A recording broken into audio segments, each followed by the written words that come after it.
অনেক রাক্ষসও আছেন যারাও অনেক শক্তিশালী। এদের বিভিন্ন হিন্দু শাস্ত্র ও পুরাণে উল্লেখ করা আছে। আজকে আমরা তেমনই 5 জন রাক্ষসের কথা আপনাদের সামনে তুলে ধরব, যারা একসময় বিভিন্নভাবে দেবদেবীদের আক্রমণ করেছিলেন, আর এদের বধ বা হত্যা করার জন্য দেবতাদের অনেক বেগ পেতে হয়েছিল। তাহলে দেরি না করে চলুন শুরু করা যাক আজকের ভিডিও। তবে ভিডিও শুরু করার আগে আপনাদের কাছে অনুরোধ, যারা আমার এই চ্যানেলে আজকে নতুন বা যারা আমার এই চ্যানেল এখনও সাবস্ক্রাইব করেননি, তারা ঝটপট আমাদের এই চ্যানেল সাবস্ক্রাইব করে নিন। আর এই রকম ভিডিওর নোটিফিকেশন সবার আগে পাওয়ার জন্য পাশে থাকা বেল আইকনটি প্রেস করতে ভুলবেন না। হিন্দু ধর্মের আদিতম ধর্মগ্রন্থ 4 বেদ: ঋগ, সাম, যজু ও অথর্ব। এগুলির মধ্যে ঋগ্বেদ প্রাচীনতম। 1500 থেকে 800 খ্রিস্টপূর্বাব্দের মধ্যবর্তী সময়ে এই গ্রন্থগুলি রচিত হয়। পল্লব ও গুপ্তযুগ পর্যন্ত এগুলি গুরু শিষ্য পরম্পরায় মৌখিক প্রথার মাধ্যমে প্রচলিত ছিল। এরপর থেকে মৌখিক প্রথার সঙ্গে সঙ্গে লিপিবদ্ধ করার প্রথাও চালু হয়। সেই গ্রন্থগুলোতেও উল্লেখ ছিল এই সমস্ত রাক্ষসদের। আজকে আমাদের ভিডিওর প্রথম যে রাক্ষসের নাম বলবো তিনি হলেন বৃত্রাসুর। দেবশিল্পী বিশ্বকর্মা একবার ইন্দ্রের প্রতি কোনো কারণে বিরক্ত এবং ক্ষুব্ধ হয়ে এক প্রবল পরাক্রমী যোদ্ধা সৃষ্টি করলেন, যার নাম বিশ্বরূপ। এই বিশ্বরূপ চূড়ান্ত ক্ষমতা অর্জনের লক্ষ্যে শুরু করলেন কঠোর তপস্যা। তার আসল উদ্দেশ্য ও তপস্যায় ভীত হয়ে দেবরাজ ইন্দ্র নানাভাবে তার তপস্যা ভঙ্গ করতে চাইলেন, কিন্তু ব্যর্থ হলেন। শেষে ছলের আশ্রয় নিয়ে ইন্দ্র তাকে বধ করলেন। এই ঘটনায় প্রচণ্ড রেগে গেলেন বিশ্বকর্মা এবং এক অধিক শক্তিশালী পুত্রলাভের আশায় এক বিশাল যজ্ঞের আয়োজন করলেন। অবশেষে সেই যজ্ঞের হোম অগ্নি থেকে সৃষ্টি হলো বৃত্রাসুরের। বৃত্রাসুরের জন্ম রহস্য নিয়ে আরেকটি পৌরাণিক মতবাদ প্রচলিত আছে, যেখানে বলা হচ্ছে বৃত্রাসুর প্রজাপতি ত্বষ্টার পুত্র এক অসুর। ইন্দ্র ত্রিশিরাকে বধ করলে ত্বষ্টা ক্রুদ্ধ হয়ে ইন্দ্রকে বিনষ্ট করার জন্য অগ্নিতে আহুতি দিয়ে বৃত্রাসুরকে উৎপন্ন করেন। কোন পৌরাণিক ঘটনা ঠিক এবং কোন ঘটনা ভুল সে বিতর্কে জড়ালে আসল ঘটনা চাপা পড়ে যাবে, তাই ওই আলোচনা তোলা থাক ভবিষ্যতের জন্য। বৃত্রাসুর ইন্দ্রের বিরুদ্ধে যুদ্ধ ঘোষণা করেন। বৃত্রাসুর গিয়ে ইন্দ্রকে অতর্কিতে গ্রাস করে নিলেন। বৃত্রাসুর মুখ হা করলে ইন্দ্র অবশ্য দেহ সংকুচিত করে বেরিয়ে আসতে পারলেন, কিন্তু বহুকাল যুদ্ধ করেও ইন্দ্র বৃত্রাসুরকে পরাজিত করতে পারলেন না এবং বৃত্রাসুর ইন্দ্রকে পরাজিত ও স্বর্গ থেকে বিতাড়িত করলেন, কিন্তু এতেও তার ক্রোধ ঠান্ডা হলো না। ইন্দ্রকে বধের উদ্দেশ্যে বৃত্রাসুর কঠোর তপস্যা শুরু করলেন। ইন্দ্রের প্রাণ সংশয় দেখা দিলে ঋষিরা বৃত্রকে ইন্দ্রের সঙ্গে সন্ধি করার প্রস্তাব দিলেন। বৃত্র সব শুনে বললেন যে তিনি তাতে রাজি আছেন, কিন্তু ঋষিদের কথা দিতে হবে যে শুষ্ক বা আর্দ্র বস্তু দ্বারা, প্রস্তর, কাষ্ঠ বা অস্ত্রশস্ত্র দ্বারা দিবসে বা রাত্রিতে ইন্দ্র অথবা অন্য দেবতারা তাকে বধ করতে পারবেন না। ঋষিরা তাতে রাজি হলে সন্ধি স্থাপিত হল, অর্থাৎ দেবতাদের সব অস্ত্রশস্ত্র বৃত্রাসুরকে বধ করার ক্ষমতা হারালো। এদিকে ক্রমে বৃত্রাসুর যখন অত্যাচারী হয়ে উঠতে লাগলো এবং একসময় তাকে বধ করা ছাড়া আর কোনো উপায় রইল না, কিন্তু তখন অস্ত্র নেই। তখন ঋষিরা ঠিক করলেন কোনো ত্যাগী বা তেজময় সন্ন্যাসীর অস্থি থেকে অস্ত্র তৈরি করে বৃত্রাসুরকে বধ করতে হবে। ত্যাগের জন্য নির্বাচিত সেই মহান বৈদিক ঋষি হলেন দধিচি। বলা হয় শিবের বরে দধিচি মুনি বজ্রকঠিন অস্থি পেয়েছিলেন। এখানে দধিচি মুনির পরিচয়টা সংক্ষেপে দিয়ে রাখা প্রয়োজন। ভগবত পুরাণ অনুযায়ী তিনি অথর্বণ ঋষি ও চিতির পুত্র। বিশ্বাস করা হয় এই অথর্বণ ঋষি রচনা করেছিলেন অথর্ববেদ। দুধ বা দধি থেকে পুষ্টি সংগ্রহ করে তিনি শক্তিশালী হয়েছিলেন, তাই তার নাম দধিচি। পরিকল্পনা অনুযায়ী দেবতারা দধিচির কাছ থেকে তার অস্থি চাইলেন। এই অনুরোধ শুনে দধিচি নামক মহামুনি সাধক আত্মত্যাগ করতে রাজি হলেন দধিচিকে হত্যা করা হয় এবং তার দেহের হাড় দিয়ে বৃত্রাসুরকে হত্যার জন্য ইন্দ্রের জন্য একটি বিশেষ বজ্র তৈরি করা হয়। ইন্দ্রের প্রিয় অস্ত্র ত্রিশিরাকে বধ করার সময় ধ্বংস হয়েছিল।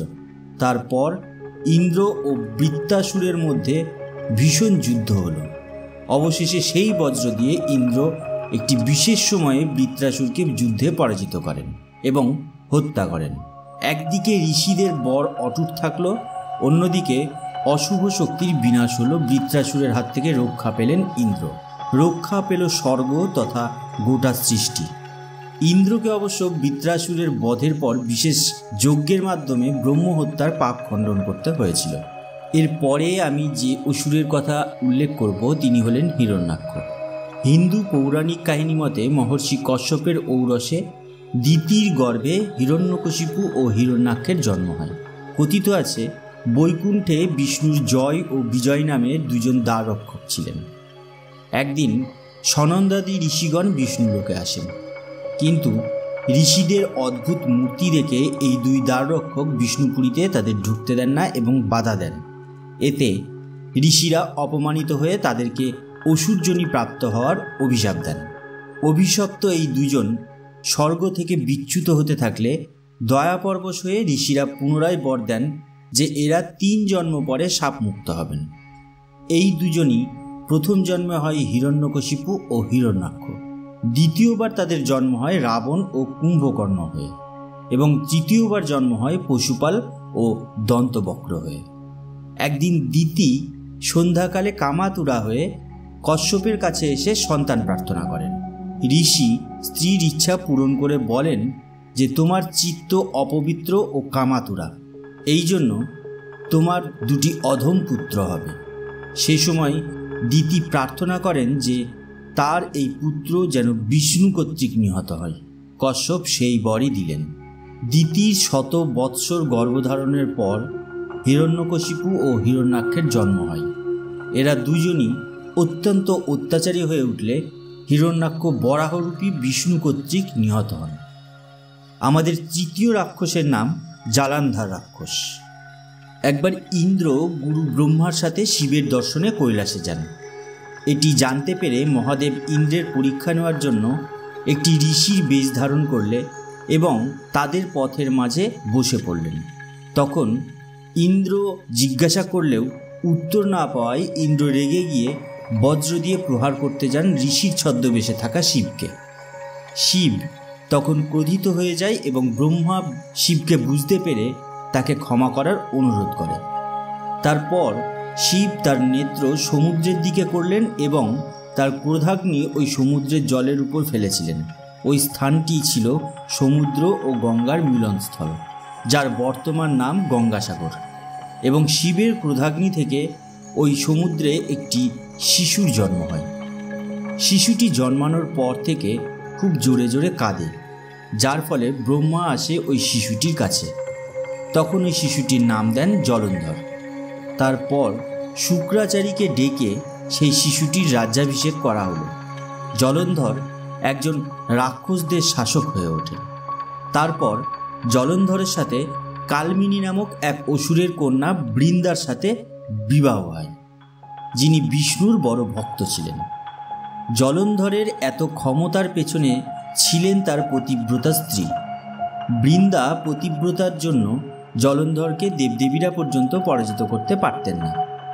এই জন্যই জলন্ধর দেবদেবীদের উপর অত্যাচার শুরু করেন, কেননা জলন্ধর মনে করতেন যে কেউ তাকে হারাতে পারবেন না।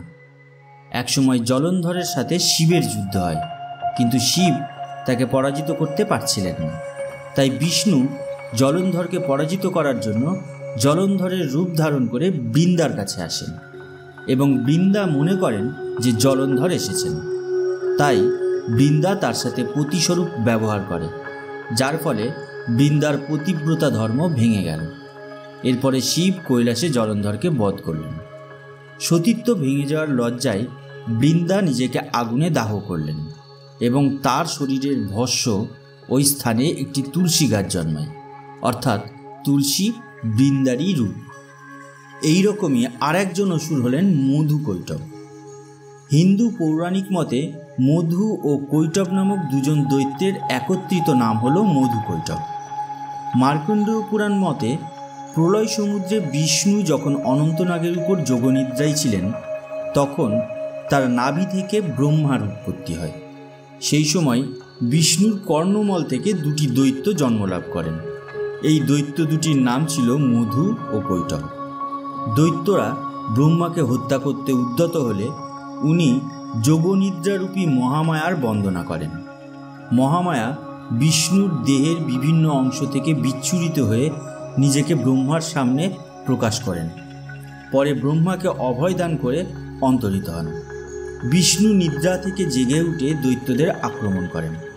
এরপর বিষ্ণু এদের সাথে 5000 বছর যুদ্ধ করেন, কারণ এই দৈত্যেরা মহামায়ার দ্বারা অনুগ্রহভাজিত ছিলেন। ফলে শেষ পর্যন্ত যুদ্ধে কোনো পক্ষই জয়লাভ করতে সক্ষম হল না। এরপর দৈত্যেরা বিষ্ণুর যুদ্ধে সন্তুষ্ট হয়ে বিষ্ণুকে বর দিতে ইচ্ছা করেন। বিষ্ণু বলেন যে লোকহিতার্থে তোমরা আমার বদ্ধ হও। দৈত্যরা বিষ্ণুকে বলেন যে তুমি আমাদেরকে জলহীন স্থানে হত্যা করো। এরপর বিষ্ণু তার হাঁটুর উপর উভয় দৈত্যকে রেখে সুদর্শন চক্র দ্বারা তাদের শিরচ্ছেদ করেন। পরে দুই দৈত্যের দেহের মেদ থেকেই পৃথিবীর সৃষ্টি হয়েছে। হিন্দু পৌরাণিক কাহিনী মতে পৃথিবীর অপর নাম মেদিনী। আমাদের পঞ্চম অসুরের নাম কুম্ভকর্ণ। কুম্ভকর্ণ হিন্দু পুরাণ রামায়ণের একটি চরিত্র। বিরাট দানবাকৃতি চেহারা ও বিকট খাদ্যাভ্যাসের কারণে তিনি যেমন আলোচিত তেমনি চরিত্রবান ও দক্ষ যোদ্ধা হিসেবে পরিচিত। কুম্ভকর্ণের আক্ষরিক অর্থ হচ্ছে কুম্ভ, অর্থাৎ কলসির মতো কান। তিনি ছিলেন বিশ্রবা মুনি ও কৈকেয়ীর দ্বিতীয় সন্তান এবং রাক্ষসরাজ রাবণের মেজ ভাই। তিনি বছরে 6 মাস ঘুমিয়ে কাটাতেন। এই কারণে কেউ খুব ঘুম কাতুরে হলে তাকে কুম্ভকর্ণ বলে মশকরাও করা হয়। কুম্ভকর্ণ 2টি বিয়ে করেছিলেন। তার প্রথম স্ত্রী বজ্রমালা ও দ্বিতীয় স্ত্রী কর্কটী। বজ্রমালার গর্ভে কুম্ভকর্ণের 2 ছেলে, কুম্ভ ও নিকুম্ভ, এবং কর্কটীর গর্ভে ভীমাসুর নামে একটি ছেলে সন্তান হয়। বিভিন্ন গ্রন্থ থেকে বর্ণনা পাওয়া যায় যে তিনি এতটাই ধার্মিক, বিচক্ষণ ও অজেয় ছিলেন যে স্বয়ং দেবরাজ ইন্দ্রও তার শক্তির প্রতি ঈর্ষান্বিত ছিলেন। তিনি তার 2 ভাই রাবণ ও বিভীষণের সঙ্গে এক মহাযজ্ঞে অংশ নেন। তারা প্রজাপতি ব্রহ্মাকে তুষ্ট করতে সফল হন, কিন্তু ব্রহ্মার কাছে বর চাওয়ার সময়ে দেবরাজ ইন্দ্রের অনুরোধে দেবী সরস্বতী কুম্ভকর্ণের জিহ্বায় ভর করেন। এই কারণে বর হিসেবে ইন্দ্রাসন অর্থাৎ সিংহাসনের পরিবর্তে নিদ্রাসন চেয়ে বসেন। ব্রহ্মাও তাকে সেই বর দেন। চৈতন্য ফিরে পেয়ে কুম্ভকর্ণ নিজের ভুল বুঝতে পারেন। পরে রাবণ কুম্ভকর্ণের হয়ে ব্রহ্মার কাছে প্রার্থনা করলে তিনি কুম্ভকর্ণের 6 মাস নিদ্রিত থেকে 1 দিনের জাগার বর দেন। ব্রহ্মার কাছ থেকে সাপরূপে বর পাওয়ার পর কুম্ভকর্ণ 6 মাস ধরে ঘুমাতেন এবং 1 দিন জাগতেন। রাম রাবণের যুদ্ধে রাবণ কুম্ভকর্ণকে অসময়ে জাগানোর জন্য তার দেহের উপর 100টি হাতি হেঁটে যাওয়ার ব্যবস্থা করেছিলেন। কুম্ভকর্ণ ঘুম থেকে ওঠার পর তার বড় ভাই রাবণের কাছে সব শুনে তাকে বলেছিলেন পরস্ত্রী হরণ করে যদিও রাবণ অন্যায় করেছেন, তবু তিনি শত্রুর হাত থেকে রাবণকে রক্ষা করবেন। যুদ্ধে কুম্ভকর্ণের তেজে অনেক বানর সৈন্য হতাহত হয়। অনেক বানর সৈন্যকে আহার করেন কুম্ভকর্ণ, কিন্তু রামের সঙ্গে সম্মুখ সমরে অংশ নিয়ে কুম্ভকর্ণ নিহত হন। নিহতের সময় তার দেহ যুদ্ধক্ষেত্রে পতিত হলে রামের কয়েকশো সৈন্য পিষ্ট হয়ে মারা যায়। বন্ধুরা, এই ছিল আমাদের আজকের ভিডিও। আমাদের আজকের ভিডিও কেমন লাগলো সেটা অবশ্যই কমেন্ট বক্সে কমেন্টস করে জানাবেন। আর যদি আমাদের ভিডিও ভালো লাগে তাহলে একটা লাইক অবশ্যই করবেন। আর যারা আমাদের চ্যানেল এখনও সাবস্ক্রাইব করেননি বা যারা আমাদের চ্যানেলে আজকে নতুন, তারা অবশ্যই আমাদের চ্যানেল সাবস্ক্রাইব করুন এবং পাশে থাকা বেল আইকনটা প্রেস করতে ভুলবেন না, যাতে করে আপনাদের কাছে এরকম ভিডিও নোটিফিকেশন সবার আগে পৌঁছায়। তাহলে পরবর্তী ভিডিও আসার আগে পর্যন্ত ভালো থাকবেন, সুস্থ থাকবেন। ধন্যবাদ।